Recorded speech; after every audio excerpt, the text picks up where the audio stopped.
A paz do Senhor, aqui é o professor Marco Faleiro, na Logos Ensino Superior de Teologia. Nós estamos na disciplina Hermenêutica Básica e este é o curso de bacharel em Teologia. Você deve observar que sempre nós colocamos o nosso lema, né? Esse é o lema da Logos. Logos é Deus Pai se revelando ao homem. Logos é Jesus Cristo salvando o perdido. Logos é o Espírito Santo nos ungindo para ir e testemunhar. Tenha esse lema, né? Você que é aluno da Logos, independente do modelo de ensino que você esteja a seguir, seja modular, intensivo ou qualquer outro, né? É importante que você conheça o nosso lema. Mas esta ava é a segunda ava da aula dupla 2, que é a aula 3 e 4, e a segunda parte da aula 3.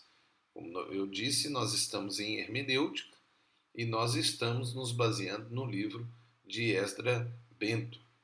E em cada aula dupla nós tratamos de um capítulo, né? Nós falamos na aula dupla passada sobre os fundamentos de hermenêutica e nesta aula dupla nós estamos a falar sobre inspiração e revelação, né? Nós teríamos 9 capítulos.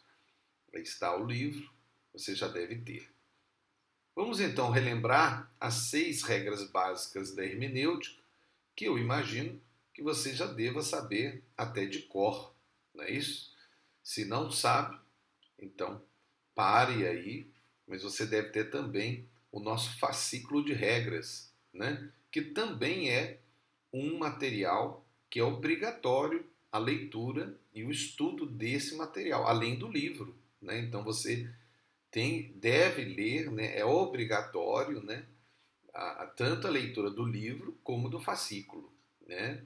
E decorar essas regras, saber elas de cor.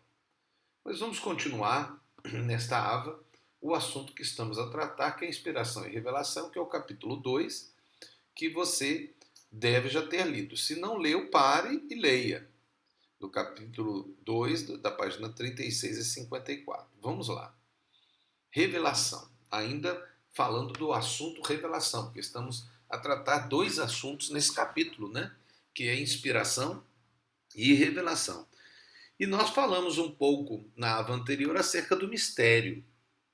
E agora o autor considera a divisão da revelação como revelação ativa e revelação passiva. Então, para ele existem 2 tipos de revelação, que a maioria da teologia concorda, né? Ele difere no quesito da revelação de Deus para com o homem e menciona a divisão revelação geral e revelação especial, né? Que seria a revelação geral, seria a revelação que todo homem pode ter, né? Que é a revelação daquilo que é natural, que o homem percebe, né? E a revelação especial seria também aquela revelação particular, alguns assim chamam, né? Que é a revelação específica que o homem tem através da leitura da palavra de Deus, da oração e da pessoa de Jesus Cristo. Mas vamos continuar nesse quesito em que ele chama a atenção para a ideia da revelação ativa e da revelação passiva. Veja aí, a revelação ativa é uma revelação direta de Deus. E a revelação passiva indireta, ou por outros meios, sejam a criação, outros seres ou situações. Então, aquilo que é chamado pela, podemos dizer assim, teologia geral, de revelação geral e revelação especial ou particular, ele gosta de chamar de revelação ativa, que seria a particular, né, ou a especial, e revelação passiva, que seria a geral, né, aquela que todos podem ter, né, então através da criação, né, e tudo que envolve a criação, até mesmo poderíamos dizer a história, né, mas isso aí é um assunto específico até da teologia sistemática, que é base, né? Você precisa ter essa base para entrar na hermenêutica, né? A introdução à Bíblia já nos dá a disciplina Introdução à Bíblia já nos dá esse material. Mas é interessante nós verificarmos, porque o professor Esdra, ele cria uma nova maneira de chamar essa revelação de Deus. Bom, agora que nós iniciamos o assunto da ideia da revelação, nós queremos seguir agora nessa aba para a ideia da inspiração. Então vamos ver a inspiração. Começar a falar da inspiração. Porque muito tem a se falar e vamos falar mais, né? Mas a inspiração, no sentido teológico, então o sentido teológico da inspiração divina, né, é derivado de uma expressão paulina, ou seja, dos escritos do apóstolo Paulo, que está em 2 Timóteo 3,16. Vamos então para a Bíblia e vamos ler esse texto, que é a base, né, da doutrina. Na verdade, é uma doutrina, né, da inspiração. Veja, toda a Escritura, e aqui que eu não falo toda a Escritura, está se relacionando com a Bíblia. É claro que o apóstolo Paulo, aqui, ele estava se referindo mais ao Velho Testamento, nem ao Novo. Mas como o Novo Testamento se tornou parte daquilo que o judeu chamava de Escritura, porque a igreja reconheceu que houve um acréscimo com a vinda de Jesus, né? Havia se parado a revelação, 400 anos, que foi aquele período de silêncio, né, entre Malaquias e João Batista. Mas com a vinda de Jesus, tudo mudou, porque houve o cumprimento, né, das profecias messiânicas, que estavam lá no Velho Testamento, aquilo que a gente chama de Velho Testamento. Então aquilo era a Escritura Sagrada, sim. Mas agora, Jesus sendo o próprio Deus, ele seria o único que poderia dizer, não, ainda pode escrever mais. E vai escrever. Né? Então foi escrito o Novo Testamento até a morte. Na verdade, até o último discípulo que morreu, que foi João, o discípulo de Jesus, um dos 12.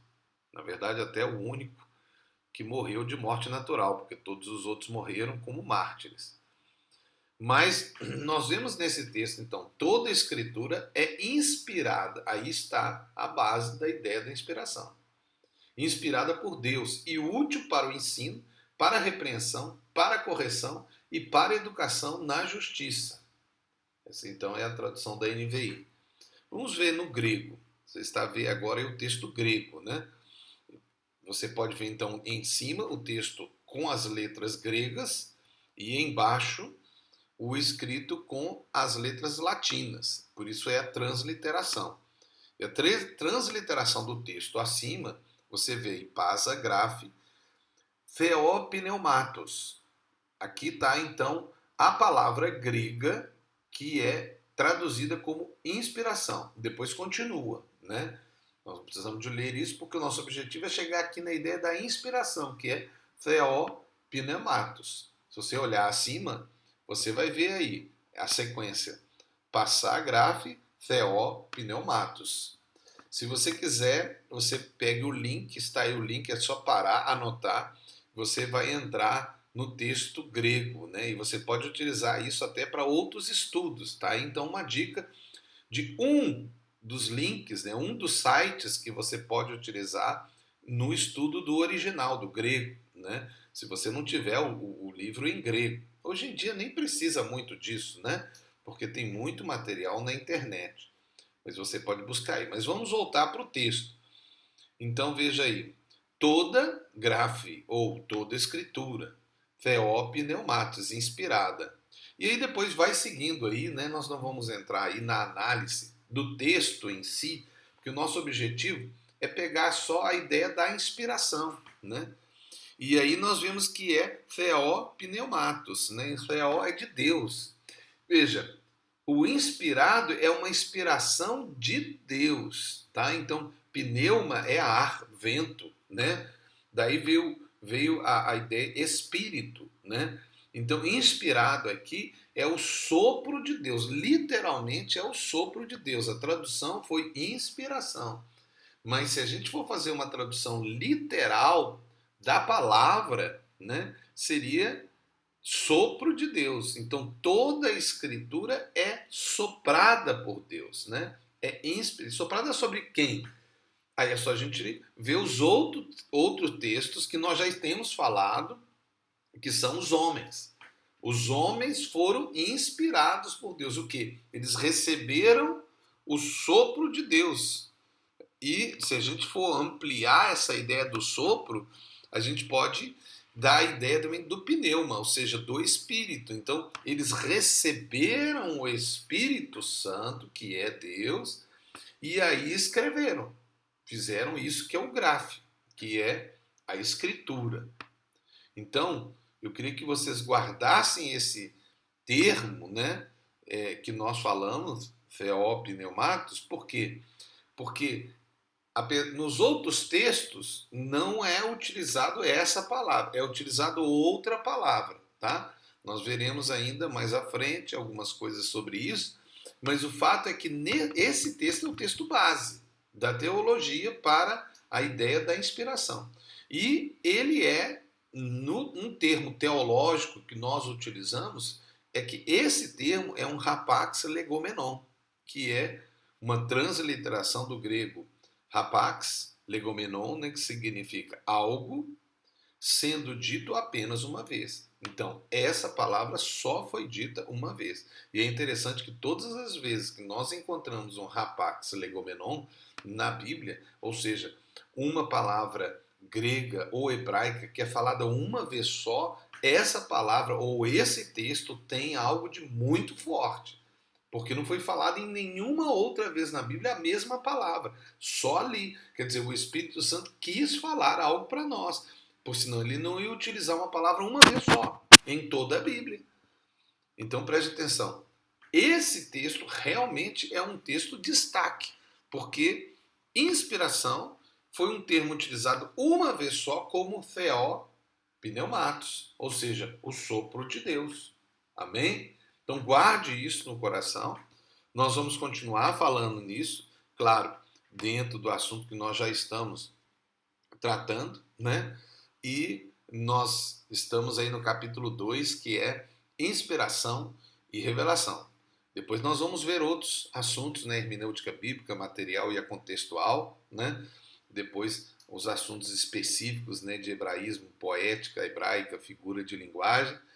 E tem o assunto, claro, das escolas tendenciosas de interpretação, que é Antioquia e Alexandria, que será parte do seu trabalho. E se você ainda não fez, né, porque é um trabalho em grupo, procure seus colegas e comece a fazer a sua pesquisa, porque você vai ter que entregar esse trabalho por escrito e também terá que fazer uma apresentação. Essa apresentação é feita em forma de um pequeno filme que você faz, né? E em que todos os que compõem o grupo têm que fazer, ok? Então todos têm que estar presentes nessa apresentação e todos têm que fazer o trabalho escrito. Não vale um só fazer, senão não é trabalho em grupo. Todos têm que fazer, amém? Então que Deus abençoe você e mais uma vez você veja aí o seu livro-texto. Você está a fazer a disciplina hermenêutica básica. Aqui é o professor Marco Faleiro e você está na Logos, Ensino Superior de Teologia. Que Deus te abençoe, em nome de Jesus, e que você fique firme. E que você também seja feliz, mas faça alguém feliz. Que alegria é poder servir ao Senhor Jesus, não é? Deus te abençoe, você que é aluno da Logos.